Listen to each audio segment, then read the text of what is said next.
Magandang araw mga kagaya. Akala ko spring na. Winter pa rin pala. Sabagay late na nag-start yung snow kasi dito. Kaya siguro na-adjust din yung pag-i-snow. Ayan, nakagala. Dami na naman snow. Ayan. Sa paligid natin ay puro snow. Ayan, pasok tayo sa work.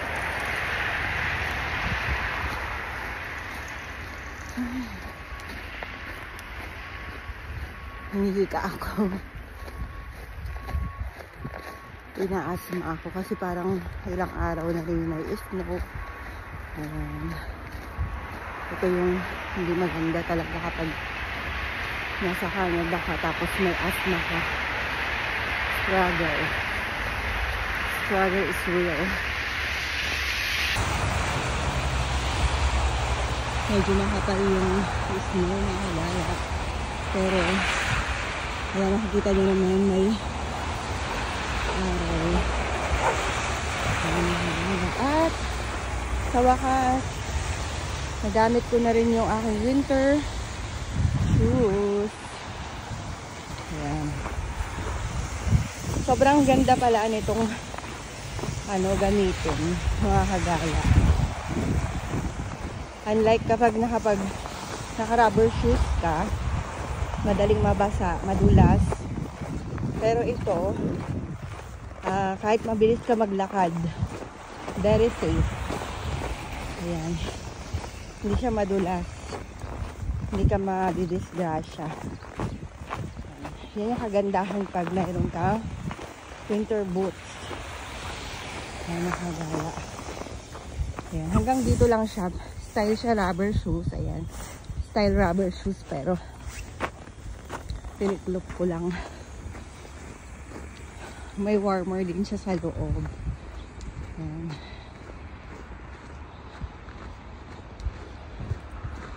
Pasok na pa ako. May tunog yung aking dibdib. Para mga baby lang. Naalala ko tuloy ng bata ako. Sa ginaasma ako para yung hulo daw ng puso. Sobrang lamig na hagala. Negative 12. Ayan. Sinat ko kanina. Kaya naman mga kagala, ang aking damit ay patong-patong. Siguro mga pang-apat na layer tong jacket ko. Tong winter jacket. Winter jacket. Jacket. Warmer. Meron pa sa loob. Ayan. Bali, 4 na layer mga kagala. Ayan.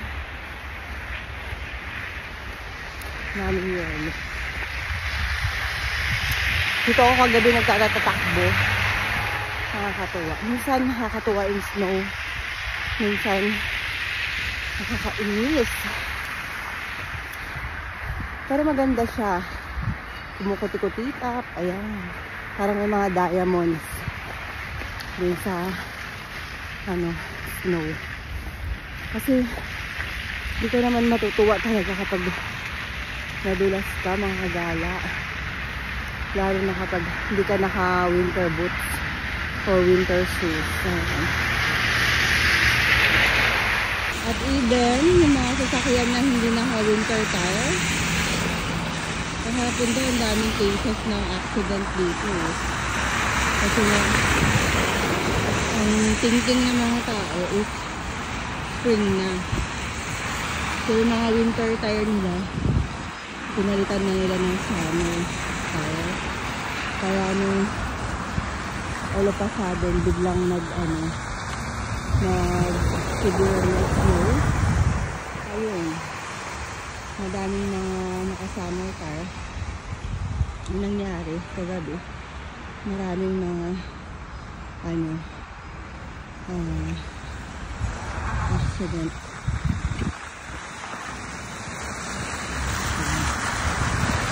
Ito tayo mga kabala. Ayan.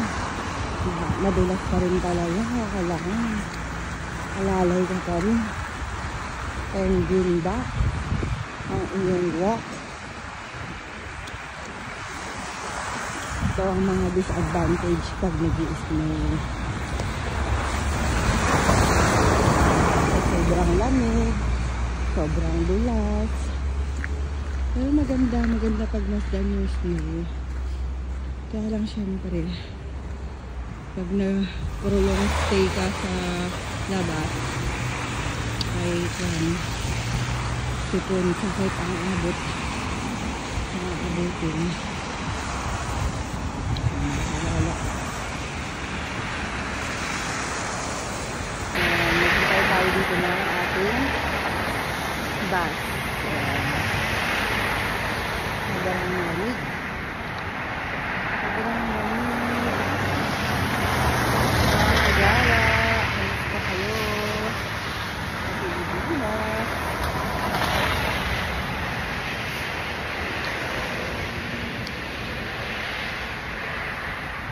Sobrang lamig. Wala naman na atang bus.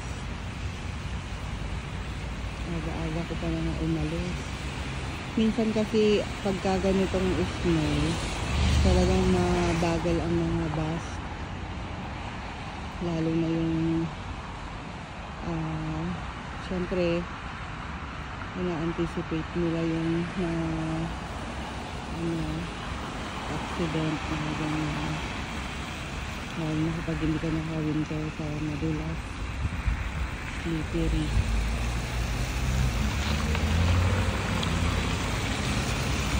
Baka nagsunod-sunod na yung bus kanina. Wala ng bus naman.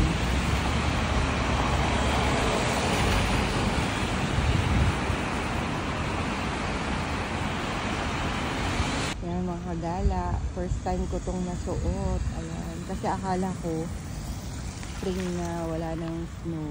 Buti naman nagamit ko pa. Ayan. May warmer to sa loob. Ayan, nakikita niyo yun. Very comfortable. Kailangan secure niyo yung safety. Secure niyo yung safety niyo palagi na kagaya. Paglalabas kayo kasi baka mamaya madulas kayo, mauna ulo o likod o hindi na kadalasan na nai-encounter, lalo na yung mga nagtutumute tulad ko. May bus na kagala. Sana na yung not in service.